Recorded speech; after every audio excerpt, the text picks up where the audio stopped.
Hello friends, സാന്ത്വനത്തിലേക്ക് എല്ലാവർക്കും സ്വാഗതം. അങ്ങനെ നമ്മുടെ സുകന്യ ഇപ്പോൾ എല്ലാവരോടും സ്നേഹത്തോടു കൂടി പെരുമാറാൻ തുടങ്ങുന്നത് കാണുമ്പോൾ മിത്രയ്ക്ക് ചില സംശയങ്ങളൊക്കെ തോന്നുകയാണല്ലോ. ആ നേരം നമ്മുടെ ദേവി പറയുന്നുണ്ട്, മീനാക്ഷി ഇവൾക്ക് എന്താ കാര്യങ്ങൾ പറഞ്ഞാൽ മനസ്സിലാവാത്തത്? ചേച്ചിക്ക് മാറ്റങ്ങൾ വന്നിട്ടുണ്ട്. പിന്നെ മാറ്റം ഇവൾ പറഞ്ഞിട്ട് എന്താ മനസ്സിലാവാത്തത്? ആ മുതലേ ഒരു ഒന്നൊന്നര മുതലാണ്. അവർക്ക് ഇത്ര പെട്ടെന്നൊരു മാറ്റം ഉണ്ടാകണമെങ്കിൽ അതിന് പിന്നിൽ എന്തോ ഒരു കാരണമുണ്ടെന്ന് മിത്ര പറയാം.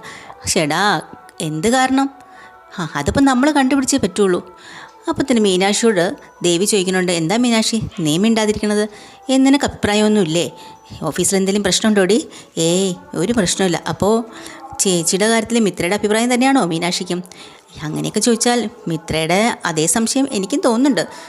കൊള്ളാം, നിങ്ങൾ രണ്ടുപേരും കൊള്ളാം. ഒരാൾ നന്നാവാൻ വേണ്ടി തീരുമാനിച്ചപ്പോൾ നിങ്ങൾ സമ്മതിക്കില്ല എന്നാണോ?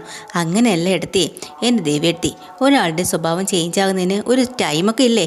പടിപടിയായിട്ടല്ലേ സ്വഭാവത്തിന് മാറ്റം ഉണ്ടാവുക. അല്ലാതെ ഇതുപോലെ സ്വിച്ചിട്ടതുപോലെ ആരെങ്കിലും മാറുമോ? അത് ശരിയാണ്. ജെന്യുവിനായിട്ടുള്ള മാറ്റം ഒരിക്കലും അങ്ങനെ സംഭവിക്കില്ല. മിത്ര പറയുന്നുണ്ട്, കണ്ടോ മീനി ചേച്ചി പറഞ്ഞതാ കറക്റ്റ്. ഇത്രയും നാൾ റൂമിനകത്തുനിന്ന് പുറത്തിറങ്ങാത്ത ചേച്ചിയല്ലേ? പാചകം പഠിച്ചതും എല്ലാം, പിന്നെ ഇന്നത്തെ ഉച്ചയ്ക്കത്തെ ഫുഡ് മുഴുവനും ഉണ്ടാക്കിയത് അവർ തന്നെയല്ലേ? അതൊക്കെ സ്വഭാവത്തിൻ്റെ മാറ്റത്തിലുള്ള നല്ല സൂചനയല്ലേ? എൻ്റെ പൊന്നേച്ചി, ഇതൊക്കെ എന്തോ വലിയൊരു ഉടായിപ്പാണെന്നാണ് എനിക്ക് തോന്നുന്നത് എന്നിങ്ങനെ പറഞ്ഞു നിൽക്കുമ്പോൾ പറഞ്ഞിട്ട് സുകന്യ പെട്ടെന്ന് മീനാക്ഷി കണ്ണ് കാണിക്കാൻ കേട്ടോ. അങ്ങനെ ഇവർ സംസാരം അങ്ങ് നിർത്താണ്. എന്താ എന്നെ കണ്ടപ്പോൾ നിങ്ങൾ സംസാരം നിർത്തിയത്? എൻ്റെ കുറ്റമെല്ലാം പറയായിരുന്നോ?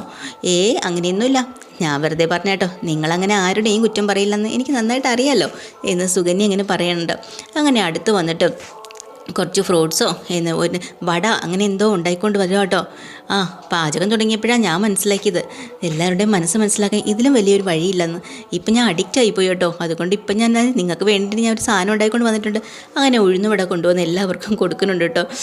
ദേവിയും മീനാക്ഷിയും മിത്രയൊക്കെ അത് ആസ്വദിച്ച് കഴിക്കണം. കൊള്ളാം, നന്നായിട്ടുണ്ട് എന്ന് ദേവി പറയട്ടോ. എല്ലാവരോടും വീണ്ടും അഭിപ്രായം ചോദിക്കുന്നുണ്ട്. മീനു, നാളെ ഓഫീസിൽ കൊണ്ടുപോകാനട്ടെ മീനുവിന് ഞാൻ കൊഞ്ച് തീയലുണ്ടാക്കി തരട്ടെ? അയ്യോ എനിക്ക് വേണ്ട. അതെന്താ അങ്ങനെ? നിനക്കിഷ്ടമല്ലേ? അല്ല, എനിക്കുള്ളതൊക്കെ അമ്മ ഉണ്ടാക്കിക്കോളും. അതല്ല, ഞാനുണ്ടാക്കുന്നത് എന്താ മീനാക്ഷി കഴിക്കില്ല എന്നാണോ? അങ്ങനെയൊന്നുമില്ല, അങ്ങനെ വിചാരിക്കണ്ട. സാധാരണ എനിക്ക് ഓഫീസിൽ കൊണ്ടുപോകാൻ വേണ്ടിയിട്ടുള്ള ആഹാരം ഉണ്ടാക്കുന്നത് അമ്മയാണ്. മറ്റുള്ളവരാരും ഉണ്ടാക്കുന്നത് എനിക്കും ഇഷ്ടമല്ല, വേറെ ആർക്കും ഇഷ്ടമല്ല. അപ്പോൾ ദേവി പറഞ്ഞിട്ട് അമ്മയ്ക്ക് തന്നെ നമ്മുടെ കാര്യങ്ങളൊക്കെ നോക്കണം. മീനും അതാ ഉദ്ദേശിച്ചത്. എനിക്ക് മനസ്സിലായി. നിങ്ങൾക്ക് എന്തായാലും എന്നോട് അത്ര ഇതൊന്നും ഇല്ലെന്നാണ് എനിക്ക് തോന്നുന്നത് എന്ന് പറഞ്ഞ് ഭയങ്കര സങ്കടം അഭിനയിക്കുകയാണ് കേട്ടോ നമ്മളെ സുകന്യ. നിങ്ങൾ മൂന്നുപേരും എന്തിനാ എന്നെ ഇങ്ങനെ അകറ്റി നിർത്തുന്നത്? അയ്യോ ചേച്ചി, അങ്ങനെയൊന്നുമില്ല. ചിലപ്പോൾ എനിക്ക് അങ്ങനെ തോന്നുന്നതായിരിക്കും. നിങ്ങളുടെ ഒപ്പം കൂടണമെന്നും നിങ്ങളുടെ കൂടെ മീനുവിൻ്റെ ഓഫീസ് വിശേഷങ്ങളും മിത്രമോളുടെ കോളേജിലെ വിശേഷങ്ങളും കുഞ്ഞിനെക്കുറിച്ചുള്ള ദേവിയുടെ സങ്കല്പങ്ങളും ഒക്കെ കേൾക്കണമെന്ന് എനിക്കും ആഗ്രഹമുണ്ട്. പക്ഷേ നിങ്ങൾ അതിലെന്നെ കൂട്ടുന്നില്ല. ഞാൻ മാത്രം ആഗ്രഹിച്ചതുകൊണ്ട് യാതൊരു കാര്യമില്ലല്ലോ. സാരമില്ല, പോട്ടെ. അയ്യോ ചേച്ചി, അങ്ങനെയൊന്നും വിചാരിക്കണ്ട എന്നിവർ പറയട്ടോ. എന്നിട്ട് എല്ലാവർക്കും ഒരു സിമ്പതി വരണം. എല്ലാവരുടെ ഒരു പഞ്ച പാവം പോലെ അഭിനയിച്ചിട്ട് പതുക്കെ അവിടെ നിന്ന് അങ്ങോട്ട് പോവാണ്. അയ്യോ, ഒന്നും അറിയണ്ടായിരുന്നു കേട്ടോ, പാവം കേട്ടോ, നല്ല വിഷമായി തോന്നുന്നു എന്ന് ദേവി എല്ലാവരും നോക്കി പറയുമ്പോൾ സുകന്യ അവിടെ ചെന്ന് മാറി നിന്നിട്ട് ഇത് കേട്ടിട്ട് കാണിച്ച് തരുന്നുണ്ട് എന്ന് പറഞ്ഞ് തലയൊക്കെ ഒന്ന് ആട്ടിയിട്ട് അങ്ങോട്ട് പോവാണ് കേട്ടോ. അപ്പോൾ കൃഷ്ണമംഗലത്താണെങ്കിൽ ആകെ പ്രശ്നമായിട്ടുണ്ട്. കാരണം അവിടെ നടന്ന വലിയൊരു രഹസ്യം, അതായത് വലിയൊരു ബോംബ് തന്നെയാണ് ആരും അറിയാതെ വച്ചിരുന്നത്. സുകന്യ അറിഞ്ഞത്. ഇനിയിപ്പോൾ ഗോമതി എങ്ങനെയോ അത് അറിയുകയാണെങ്കിൽ എല്ലാം പോയില്ലേ എന്നാണ് അവിടെ പേടി. അങ്ങനെ അച്യുതൻ്റെ അടുത്ത് ഈ കാര്യങ്ങളെല്ലാം രാജശ്രീ പറഞ്ഞുകൊണ്ടിരിക്കുകയാണ് കേട്ടോ. രാജശ്രീ പറയുന്നുണ്ട്, ഇതിനെല്ലാം കാരണക്കാരൻ നിങ്ങൾ തന്നെയാണ്. ഞങ്ങളോ? അതെ, അമ്മയുമായിട്ടുള്ള സംസാരത്തിനിടയിലാണല്ലോ അവൾ ഈ കാര്യങ്ങളൊക്കെ അറിഞ്ഞത്. ഇല്ലെങ്കിൽ അവൾ ഇതൊക്കെ അറിയുമായിരുന്നു. അതൊരു കണക്ക് ശരി തന്നെയാണ്. പക്ഷേ ഇനിയിപ്പോൾ എന്താണൊരു വഴി? ഇനിയിപ്പം ആകെ കുഴപ്പത്തിലായി. സാരമില്ല, ഇത് നീ ഒരു കാര്യം ചെയ്യ്, അവളെ ഇങ്ങോട്ട് വിളിച്ച് വരുത്ത്. എന്തിനാണ്? അല്ല, വിളിച്ച് വരുത്ത്, നമുക്ക് സംസാരിച്ച് നോക്കാം. പക്ഷേ കാര്യമേ, സുകന്യ നമ്മുടെ ആളൊക്കെ തന്നെയായിരിക്കും. നമ്മൾ പറയുമ്പോൾ ചിലപ്പോൾ അവൾ നമ്മുടെ കൂടെ നിന്നെന്നും വരും. പക്ഷേ മഹാരഹസ്യമാണ് അവൾ പറഞ്ഞിരിക്കുന്നത്. അപ്പോൾ അവൾ എന്തൊക്കെയാണ് അവൾ മനസ്സിൽ ഉദ്ദേശിച്ച് വെച്ചിരിക്കുന്നത് നമുക്ക് അറിയാൻ കഴിയില്ലല്ലോ എന്ന് രാജശ്രീ അച്യുതനോട് പറയണം കേട്ടോ. എന്നിട്ട് പറഞ്ഞു, അത് കുഴപ്പമില്ല, നീ എന്തായാലും അവളെ ഇങ്ങോട്ട് വിളിച്ച് വരുത്ത്. 2-3 പ്രാവശ്യങ്ങളും ദിവസം വരുന്നവളാണ്. അവളിപ്പോൾ ഇങ്ങോട്ട് വരാറേ ഇല്ല. പിന്നെ നമ്മൾ പേടിച്ചതായിട്ടോ നമുക്ക് സംശയമുള്ളതായിട്ടോ അവളോട് കാണിക്കുന്നു വേണ്ട. വെറുതെ വർത്തമാനം പറയാനായിട്ട് അവളെ ഇങ്ങോട്ട് വിളിക്കാം, നോക്കട്ടെ, അത് സാരമില്ല, നീ വിളിക്ക്, നമുക്ക് സംസാരിച്ച് നോക്കാം. അങ്ങനെ അവർ രണ്ടുപേരും കൂടി ചിന്തിച്ച് കൂട്ടിയിട്ട് സുകന്യ വിളിക്കുക കേട്ടോ. അങ്ങനെ സുകന്യ വരുവാണ്. സുകന്യ വന്ന് അവിടെ ഇരിക്കുന്ന സമയത്ത് ജ്യൂസൊക്കെ ഉണ്ടാക്കി കൊടുക്കുകയാണ് കേട്ടോ രാജശ്രീ. എങ്ങനെയെങ്കിലും സോപ്പിടണമല്ലോ, അത് നമ്മുടെ സുകന്യക്ക് മനസ്സിലാവുന്നുണ്ട്. ആ ഐസൊക്കെ ഇട്ട് നല്ല ഒന്നാന്തരം ജ്യൂസാണ്, സ്പെഷ്യലാണ്, കഴിക്കുക. ആ അല്ലെങ്കിൽ ഇനി മുതൽ എനിക്ക് അങ്ങോട്ടെല്ലാം സ്പെഷ്യലായിരിക്കും എന്ന് എനിക്ക് മനസ്സിലായി എന്ന് സുകന്യ. എന്തായാലും ചേച്ചിയുടെ കൈ കൊണ്ട് ഐശ്വര്യമായിട്ട് എനിക്ക് തയ്യാറാക്കി തന്ന ജ്യൂസല്ലേ, കുടിച്ചേക്കാം എന്ന് പറഞ്ഞാൽ ജ്യൂസ് കുറച്ച് കുടിക്കുക കേട്ടോ. എന്നിട്ട് കൊള്ളാം, അടിപൊളി ജ്യൂസായിട്ടുണ്ട് ചേച്ചി. പിന്നെ എന്നെ പെട്ടെന്ന് ഇങ്ങോട്ട് വിളിപ്പിച്ചത് എന്തിനാണ് അത് പറ. അല്ല അത് വെറുതെ സംസാരിക്കാൻ. എന്തോ അച്ചോട്ടൻ പറ. അല്ല മുമ്പ് സുകന്യ ഇവിടെ വന്നപ്പോഴേ അമ്മ വിൽപ്പത്രത്തിനെ കുറിച്ചൊക്കെ സംസാരിച്ചെന്ന് പറഞ്ഞില്ലേ? അയ്യോ ആ വിൽപ്പത്രത്തിന് അത്രയ്ക്ക് അർത്ഥമൊന്നുമില്ല, കടലാസിൻ്റെ വില പോലുമില്ല എന്നൊക്കെയല്ലേ പറഞ്ഞു. ഞാനപ്പം തന്നെ അങ്ങ് വിട്ടു. അപ്പം തന്നെ ഉടനെ നമ്മുടെ അലോക് പറയുന്നുണ്ട്, അല്ലെങ്കിൽ അതിലത്ര വലിയ കാര്യമൊന്നുമില്ല, പിന്നെ അതിനെക്കുറിച്ചൊരു സംസാരം വന്നതുകൊണ്ടും ചേച്ചി അത് കേട്ടതുകൊണ്ടും അപ്പോൾ അതിനൊരു ക്ലാരിഫിക്കേഷൻ വരുത്തണമല്ലോ, അതുകൊണ്ടാണ് വിളിച്ചത്.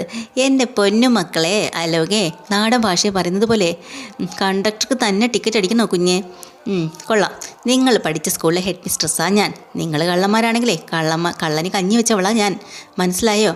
എൻ്റെ അടുത്ത് ഈ ഉടായ്പ പരിപാടികളൊന്നും ഇറക്കിക്കൊണ്ട് വരല്ലേ. ഞാൻ സാധാരണക്കാരനെയാണെങ്കിലേ അല്ലെങ്കിൽ തന്നെ അപ്പോഴ് കാണുന്ന ഒരാളിൻ്റെ മുന്നിലേ താലി കെട്ടാൻ വേണ്ടി ഞാൻ സമ്മതിക്കുമോ? ഇല്ലല്ലോ. ഞാൻ ചില കാര്യങ്ങളൊക്കെ കണക്ക് കൂട്ടി വെച്ചുകൊണ്ട് തന്നെയാണ് നിങ്ങൾ പറഞ്ഞ ആളിൻ്റെ മുമ്പിലേക്ക് തല നീട്ടിക്കൊടുത്തത്, കഴുത്ത് നീട്ടിക്കൊടുത്തത് താലി കെട്ടാനായിട്ട് എന്നിങ്ങനെ സുകന്യ പറയാട്ടോ. അതുകൊണ്ടേ നിങ്ങളെല്ലാവരും എന്നെ അങ്ങ് മണ്ടിയാക്കി കളയാം എന്നൊന്നും നിങ്ങൾ ആരും വിചാരിക്കണ്ട. ആ വിൽപ്പത്രം നല്ല ഒന്നാം തരം വിൽപ്പത്രമാണെന്ന് എനിക്ക് ഉറപ്പാണ്. അപ്പോൾ സാരമില്ല, നിങ്ങളിനിപ്പോൾ ടെൻഷൻ അടിക്കണ്ട. ഗോമതി ചേച്ചി വിൽപ്പത്രത്തിൻ്റെ കാര്യം എന്നറിയുന്നോ അന്ന് നിങ്ങളുടെ എല്ലാവരുടെയും കട്ടയും വിടും മടങ്ങും. അതാണ് ഇപ്പം നിങ്ങൾ പേടിച്ചിരിക്കുന്നത്. ഇനി ഞാനെങ്ങാനും അവിടെ പോയി പറഞ്ഞാലോ, അല്ലേ? അതാണ് ഇപ്പം നിങ്ങളുടെ പേടി. പിന്നെ അവിടെയുള്ള എല്ലാവരും പെട്ടിയും കിടക്കയായിട്ട് ഇങ്ങോട്ട് വരും. അക്ഷരാർത്ഥത്തിൽ നിങ്ങളെല്ലാവരും പെരുവഴിയിലും ആവും, അല്ലേ? അതല്ലേ നടക്കാൻ പോകുന്നത്. വിൽപ്പത്രത്തിൻ്റെ കാര്യം ഞാനവിടെ പറയുന്നത് പേടിച്ചിട്ടാണെങ്കിൽ നിങ്ങളങ്ങനെ വിചാരിക്കണ്ട. ഞാൻ നിങ്ങളെ സഹായിക്കാം. എങ്ങനെ സഹായിക്കാമെന്നാണ് പറയുന്നത്? അതൊക്കെ ഞാൻ സഹായിച്ചോളാം. കാര്യം എങ്ങനെയാണെന്ന് നിങ്ങൾ അറിയണ്ട, സഹായിക്കട്ടെ. അപ്പോൾ എന്തായാലും അച്യുതൻ പറഞ്ഞിട്ട്, ശരി നീ എങ്ങനെ സഹായിക്കും പറ, അതൊക്കെ ഞാൻ പറഞ്ഞുതരാം. പിന്നെ ഞാൻ എങ്ങനെയെങ്കിലും ശരിയാക്കി തരാം. നമുക്കപ്പോൾ ബിസിനസ്സിനെ കുറിച്ച് സംസാരിക്കാം. ബിസിനസ്സോ? എന്ത് ബിസിനസ്? അതല്ലെന്നേ, ഇതൊരു ബിസിനസ് അടങ്ങ് കണ്ടാൽ മാത്രം മതി. സ്വന്തമെന്ന് കരുതിയത് കൈവിട്ട് പോകുമ്പോൾ അത് ആർക്കെങ്കിലും താങ്ങാൻ പറ്റുമോ? അതാണ് ഇപ്പോൾ ഇവിടെ സംഭവിച്ചിരിക്കുന്നത്. അതുകൊണ്ട് ഗോമതി ചേച്ചിയുടെ പേരിൽ എഴുതി വച്ചിരിക്കുന്ന സ്വത്തുക്കൾ, കൃഷ്ണമംഗലം മറ്റും, അതെല്ലാം ഞാൻ നിങ്ങൾക്ക് തിരിച്ചെഴുതി വാങ്ങിത്തരാം. ആണോ? സത്യമാണോടി നീ പറയുന്നത്? ഓ ഭഗവാനെ, നീ എങ്ങനെ അത് വാങ്ങിച്ചു തരുമെന്നത്? നിങ്ങൾക്കാർക്കും ഒന്നും നഷ്ടപ്പെടില്ല, കൈവിട്ട് പോകുമെന്നുള്ള പേടിയും വേണ്ട, അതൊക്കെ കയ്യിൽ തന്നെ ഇരിക്കും. എങ്ങനെ ചെയ്യാമെന്നാണ് പറയണം? അതല്ലേ ഞാൻ പറഞ്ഞത്. അതൊക്കെ നീ എനിക്ക് നിങ്ങളെനിക്ക് വിട്ടേക്ക്, കൂടുതലൊന്നും പറയണ്ട. ഞാൻ നിങ്ങളെ പറഞ്ഞ് പറ്റിക്കത്തൊന്നുമില്ല കേട്ടോ എന്നിങ്ങനെ പറയണ്ട. സുകന്യ എന്തായാലും പറയുന്നത് തന്നെ ചെയ്യുള്ളൂ. ചെയ്യാൻ പറ്റുന്നത് മാത്രമേ പറയുകയുള്ളൂ. ഗോമതി ചേച്ചിയെ കൊണ്ട് തന്നെ ഞാൻ എഴുതി വാങ്ങിച്ചു തരാം. എങ്ങനെ സാധിക്കുമെന്ന് നിങ്ങളുടെ ചോദിക്കണ്ട. അപ്പം തിന്നാൽ മാത്രം മതി, കുഴിയെണ്ണേണ്ട കാര്യമൊന്നുമില്ല. എന്തായാലും രാജശ്രീ ഓടിച്ചെന്ന് സുകന്യയെ പിടിച്ചിട്ട് പറഞ്ഞത്, സത്യം പറയാമല്ലോ മോളെ, ഇപ്പോഴാണ് എനിക്ക് മനസ്സൊന്ന് തെളിഞ്ഞത്. കുറേ നാളായിട്ട് പാറക്കല്ലിട്ട് നെന്തി വച്ചിക്കും പോലെയായിരുന്നു, അതങ്ങ് മാറി. മോളെ, നിന്നോട് എങ്ങനെ നന്ദി പറയണമെന്ന് അറിയില്ല. നന്ദിയൊക്കെ ആർക്ക് വേണം അച്യുതേട്ടാ? പറഞ്ഞില്ലേ ഇതൊരു ബിസിനസ്സാണ്. ഞാൻ അങ്ങോട്ടൊന്ന് ചെയ്യുന്നതിന് പകരമായിട്ട് ഇങ്ങോട്ടും ഒരു പ്രതിഫലം വേണം. എന്താണ് നിനക്ക് പ്രതിഫലം വേണ്ടത്? പറഞ്ഞോ. ഞാൻ പറയുന്ന പ്രതിഫലം ശ്രദ്ധിച്ച് കേൾക്ക്. നിങ്ങൾക്ക് എത്രയാണ് കിട്ടുന്നത് അതിൻ്റെ പകുതി എനിക്ക് വേണം. പകുതിയോ? അതെങ്ങനെ ശരിയാവും? പിന്നല്ലാണ്ട് ഈ വീടും സ്വത്തുക്കളും ഒക്കെ ആയിട്ട് വൻ ആസ്തിയാണല്ലോ നിങ്ങൾക്ക് കിട്ടുന്നത്. അതിൻ്റെ ടോട്ടൽ മൂല്യം കണക്കാക്കി അതിൻ്റെ നേർപകുതി എനിക്ക് വേണം. പറ്റുമോ തരാനായിട്ട്? അതെന്താ അങ്ങനെയൊക്കെ പറയുന്നത്? ആകെ കിട്ടുന്നതിൻ്റെ പകുതി ചേച്ചിക്ക് തന്നാൽ എങ്ങനെ ശരിയാവും? മൊത്തം കയ്യിൽ നിന്ന് പോകണോ അതോ പകുതിയെങ്കിലും കയ്യിലിരിക്കട്ടെ എന്ന് വിചാരിക്കണോ? നിങ്ങൾ ആലോചിച്ച് തീരുമാനിക്കുക. അതിനെ ഇവിടെ അനന്തേട്ടനൊക്കെ സമ്മതിക്കുമോ? സമ്മതിക്കണമെന്ന് എനിക്ക് വലിയ നിർബന്ധമൊന്നുമില്ല. നിങ്ങൾ തന്നെ തീരുമാനിച്ചോ. എനിക്ക് ഇത്രയൊക്കെ പറയാനുള്ളൂ. ഞാൻ ഇടപെടണമെങ്കിൽ എനിക്ക് പകുതി തന്നേ പറ്റൂ. അത് സ്വർണ്ണമായിട്ടോ കാശായിട്ടോ വസ്തുവായിട്ടോ എത്രയായാലും കുഴപ്പമില്ല. 50-50, അതിന് താഴോട്ട് ഒരു കണക്കും പറ്റത്തില്ല. ഇത്രയും പറയാട്ടോ. എന്നിട്ട് ശരി, നിങ്ങൾ ആലോചിച്ചിട്ട് മറുപടി പറഞ്ഞോ, ഞാൻ പോവാണ് എന്ന് പറഞ്ഞ് ബാക്കി ജ്യൂസ് കൂടെ കുടിച്ചിട്ട് ഒറ്റ പോക്ക് പോവാട്ടോ. അപ്പോഴത്തേക്കിനും അച്യുതൻ അങ്ങ് ദേഷ്യം വന്ന്. അച്യുതൻ പറയാനുണ്ട്, കച്ചിട്ട് ഇറക്കാനും വയ്യ, മതിരിച്ചിട്ട് തുപ്പാനും വയ്യാത്ത അവസ്ഥയിലാണല്ലോ ദൈവമേന്ന്. അപ്പോൾ ഇതെല്ലാം കഴിഞ്ഞ് നമ്മുടെ കൃഷ്ണ ദേവമംഗലത്ത് നിന്ന് കടയിലേക്ക് ഗോമതി സ്റ്റോറിലേക്ക് വന്നിട്ടുണ്ട് കേട്ടോ. നമ്മൾ ധർമ്മൻ വരുമ്പോൾ തന്നെ ബാലൻ ചോദിക്കുന്നുണ്ട്, എന്തിനാ നീ ഇപ്പോൾ വന്നത്? നീ വരണ്ടായിരുന്നല്ലോ എന്ന് പറയാട്ടോ. അതെന്താ ബാലേട്ട അങ്ങനെ പറഞ്ഞത്? അതല്ല, നിൻ്റെ കല്യാണം ഇപ്പോൾ കഴിഞ്ഞതല്ലേ ഉള്ളൂ, ഉടനെ നീ ചാടിപ്പറിച്ച് ഇങ്ങോട്ട് വരണമായിരുന്നോ? എനിക്ക് മനസ്സിലായി, സുകന്യ സമ്മതിക്കില്ല ഇങ്ങോട്ട് വരാൻ, അതുകൊണ്ടല്ലേ ബാലേട്ടൻ ഇപ്പം അങ്ങനെ പറഞ്ഞത്? അങ്ങനെ വിചാരിക്കേണ്ട ബാലേട്ട, സുകന്യ തന്നെയാണ് എന്നോട് പറഞ്ഞത് രാവിലെ ഗോമതി സ്റ്റോറിലേക്ക് പോവാൻ. ആണോ? സുകന്യക്ക് ഇപ്പോൾ ചെറിയ മാറ്റങ്ങളൊക്കെ വന്നിട്ടുണ്ട്, അതൊക്കെ നല്ല കാര്യം തന്നെയാണ്. നീ ഇനിയിപ്പോൾ ഗോമതി സ്റ്റോറിൽ വരണ്ടെന്ന് വെച്ച് ഞാൻ നിനക്ക് വേറൊരു ജോലി അന്വേഷിച്ച് കണ്ടുപിടിച്ച് വെച്ചായിരുന്നു. എന്തിനാ ബാലേട്ട, നമുക്ക് ഗോമതി സ്റ്റോറുള്ളപ്പോൾ ഞാൻ എങ്ങും പോകത്തില്ല. പിന്നെ ഇപ്പോൾ സുകന്യയും കുഴപ്പമില്ല, അവളും നമുക്ക് ഒപ്പമായിട്ട് മാറി വന്നിട്ടുണ്ട്, അത് നന്നായി. അപ്പോൾ രാമേട്ടനും പറയുകയാണ്, എന്നാലും ഇവന് കുറച്ച് ദിവസത്തെ ഒരു ലീവ് കൊടുക്കാം.